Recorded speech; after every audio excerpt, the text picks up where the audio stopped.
be with 1199.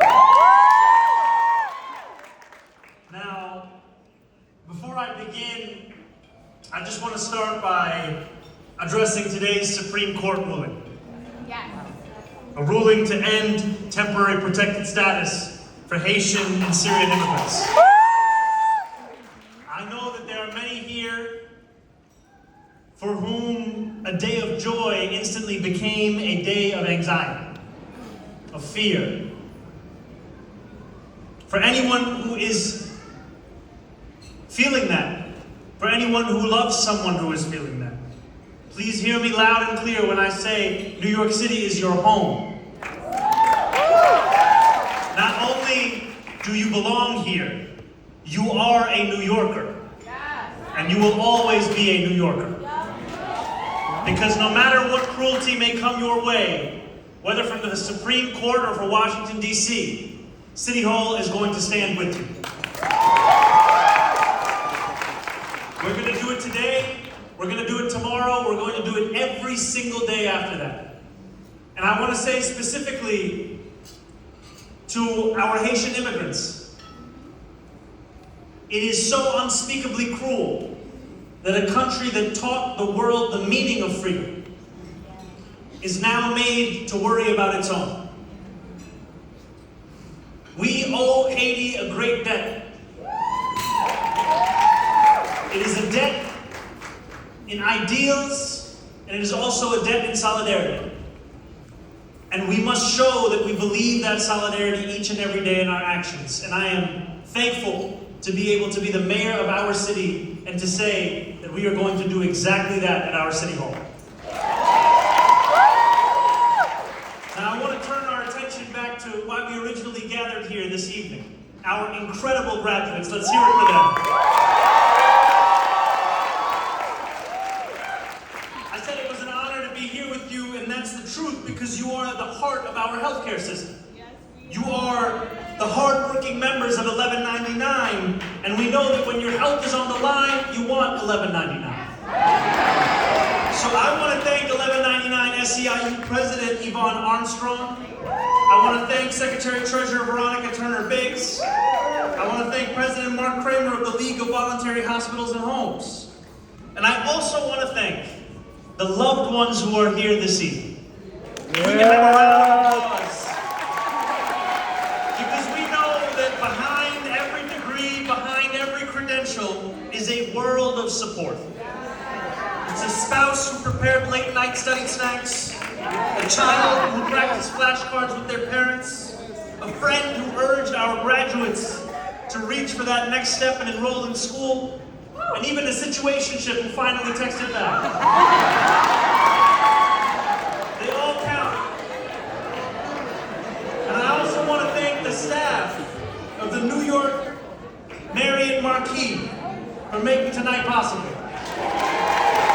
Housekeeping, I want to thank waiters, culinary workers who fought hard to become union members themselves. We stand in solidarity with you. And I say that because in so many ways, tonight is a testament to the power of a city that stands union strong. Yes. A city that understands itself. Yes, we are a city, but we are also a town. We are a union town. And we know that this evening in many ways began decades ago. Because the 1199 Training and Employment Fund was born out of the Civil Rights era. A shining example of the expansive vision that has always defined SEIU. In the words of former President Dennis Rivera, SEIU exists not only to lift up workers so that they can have better lives, but so that they can, quote, fight for social justice and make a better world. Tonight, we celebrate the 6,000 graduates who have lived out the SEIU promise through continued education. Now, I want to be honest and I want to be clear. It's not like you didn't already have enough to do. I look out onto a room full of people who serve our most vulnerable New Yorkers as home health aides, as occupational therapists, as care managers, as medical record clerks, and so much more. And in this room, I see the relentless ambition and drive that defines so much of our city.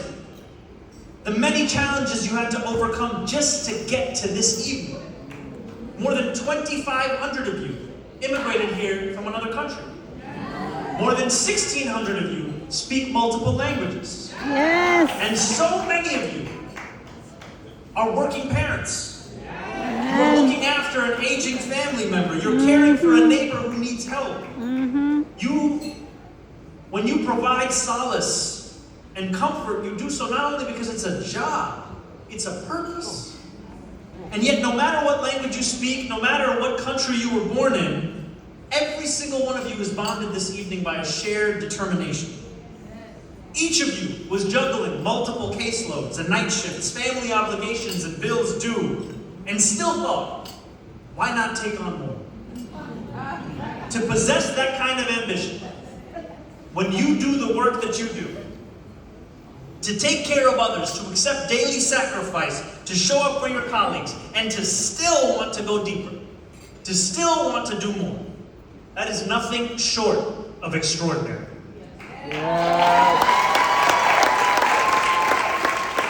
When I think of that extraordinary capacity to care for the people of our city, I think of Chapella Stewart. Healthcare is in her blood.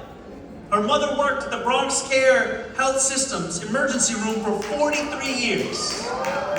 20 years ago, Chapella joined her there as a community health worker.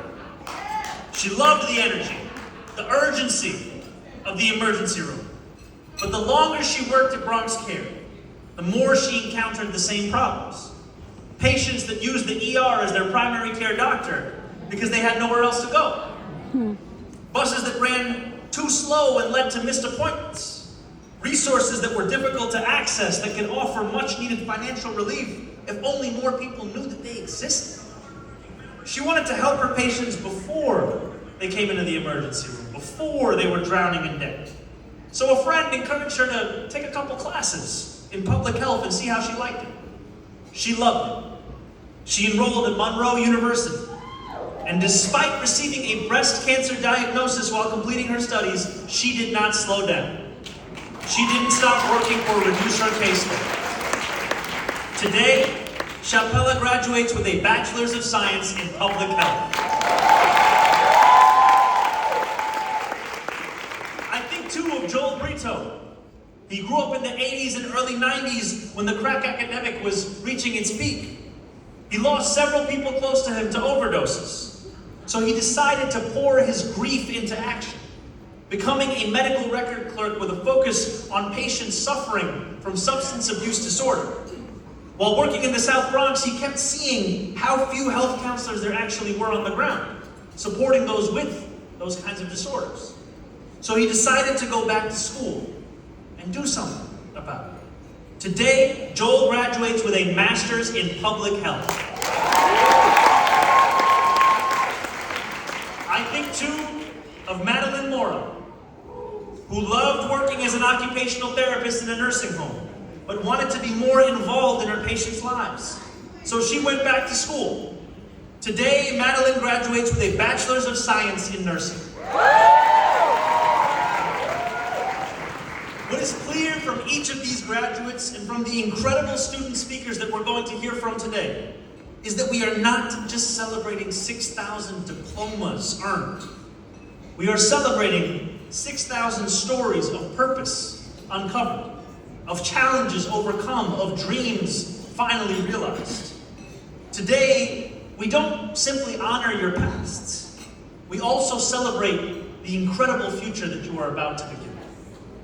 And for some of you, that you have already begun. Many here plan to pursue further education. Others will switch fields, becoming RNs, nurse practitioners, social workers, or respiratory therapists. Some may join new healthcare systems and learn even more. And while there will be challenges ahead, if there is one thing I hope for this graduating class, it is that you will never let go of what brought you to this point.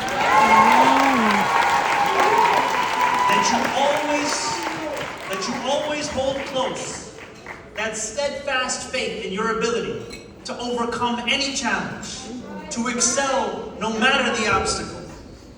That belief that your path is a most worthy one. Most here pursued higher education not because it was expected of you, not because it was the logical next step or the easy one, but frankly in spite of the fact that it wasn't. That in many ways, your life gave you every option to not return to school, and yet you still did it anyway. When asked of what he would say to his fellow graduates, Joel Brito said, "It's never too late." He is right.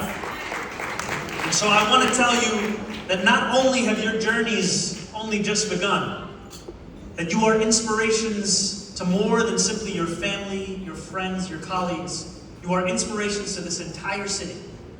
That you can always pick up a pen and write a new chapter in the story of your life. Thank you for inspiring us. This city will always be proud of you, and I cannot say it enough. Congratulations to the graduates of this evening. Thank you.